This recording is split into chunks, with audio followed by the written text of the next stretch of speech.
क्या आपको पता है as per global language monitor English language में अप्रॉक्सीमेटली 1 मिलियन वर्ड्स हैं। तो आपको क्या लगता है, आपको ये सारे वर्ड्स या फिर इसके 50% वर्ड्स भी आने चाहिए एक अच्छा स्पोकन इंग्लिश स्पीकर बनने के लिए? अगर आपका जवाब हाँ है तो फिर ये सुनो, एक इंग्लिश नेटिव स्पीकर को भी सिर्फ 20,000 से 35,000 वर्ड्स ही आते हैं। तो इसका ये मतलब हुआ कि ज़रूरी नहीं है एक अच्छा कम्युनिकेटर बनने के लिए आपको लाखों वर्ड्स पता हो, पर ज़रूरी है आपको ये पता होना कि आपके लिए कौन से वर्ड्स जानना इंपॉर्टेंट है। क्योंकि according to various researches non native speakers जो फ्लुएंट इंग्लिश बोल सकते हैं उनको भी सिर्फ 5,000 से 15,000 वर्ड्स ही आते हैं। तो अगर आप भी एक इफेक्टिव कम्युनिकेटर बनना चाहते हैं तो ये वीडियो आपके लिए है, क्योंकि आज हम जानेंगे कुछ ऐसे वर्ड्स जो कि फ्लुएंट स्पीकर्स बहुत फ्रीक्वेंटली अपने कम्युनिकेशन में यूज़ करते हैं। So let's move forward with our first word which is binge watching. Meaning, जब हम किसी सीरीज़ या फिर टीवी सीरियल को बहुत बार देखते हैं उसको कहते हैं binge watching. Let's take an example. I spent the weekend binge watching my favorite series. The next word is flex, meaning show off करना या फिर किसी चीज़ के बारे में बहुत boost करना. Let's take an example. He loves to flex his car on social media. Here comes our third word, which is slay. इसका मतलब होता है जब आप किसी काम को बहुत अच्छे तरीके से करते हो. Let's take an example. You slayed that outfit today. So before we move forward to our next word, आपको ये तो पता ही होगा that practice makes a man perfect. तो अगर आपको भी प्रैक्टिस करके परफेक्ट बनना है तो डाउनलोड करो एस फ्लुएंसी ऐप डिस्क्रिप्शन में दिए गए लिंक से, क्योंकि एस फ्लुएंसी आपको देता है daily 10 vocabulary words and daily free talk time, जहां आप कनेक्ट कर सकते हैं आपके ही जैसे काफ़ी सारे लर्नर्स से। So what are you waiting for? Challenge yourself today and soon you will start seeing the changes in your spoken English skills. Coming back to our fourth word which is acknowledge, जिसका मतलब होता है to recognise the importance of something. Let's take an example. I want to acknowledge the hard work everyone has put into the project.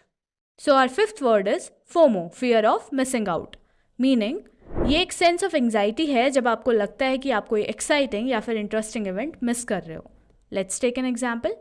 I did not go to the party but I have serious FOMO seeing all the photos. Let's take our next word which is ghost. इस ghost का मतलब भूत नहीं है, but ये word हम तब use करते हैं जब आपने किसी से या फिर किसी ने आपसे सडनली कम्युनिकेशन बंद कर दिया हो। Let's take an example. She ghosted me after the first date and I haven't heard from her since. So our seventh word is lit, which means exciting, excellent और amazing. Let's take an example. The concert was lit.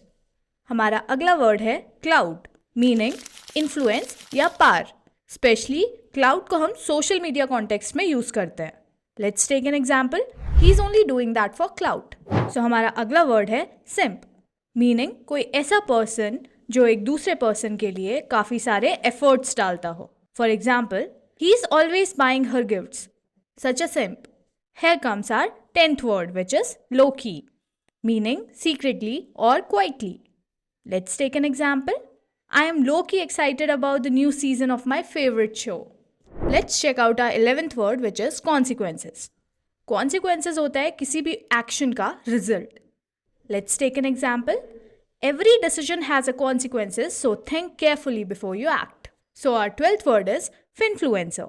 Finfluencer वो social media influencers होते हैं जो financial advices और investment tips provide करते हैं. Let's take an example.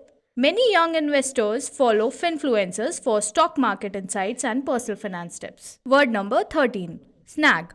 Snag का मतलब होता है जब आपको कोई चीज़ unexpectedly और quickly मिल जाती है. Let's take an example. I managed to snag a ticket to the sold out concert at the last minute. Here comes our 14th word which is streamline, जिसका मतलब है जब हम किसी प्रोसेस को ईजी और इफेक्टिव बनाते हैं उसमें से अननेसेसरी स्टेप्स को डिलीट करके. Let's take an example. We need to streamline our workflow to reduce delay and increase productivity. Here comes our last word for the day, which is wriggle. Wriggle means to twist and turn with quick movements. For example, the worm wriggled out of my hand and fell back into the soil. So यहाँ हमने जाने काफ़ी सारे words जो कि आपको आपकी English learning journey में help करेंगे. But always make sure to keep practicing because consistent effort and repetition are key to mastering any skill. So आप भी प्रैक्टिस करते रहिए और कमेंट सेक्शन में बताइए कि आपको इनमें से कितने शब्द पहले से पता थे. And don't forget to download the Ace Fluency app from the link given in the description below and start practicing today. Thanks for watching.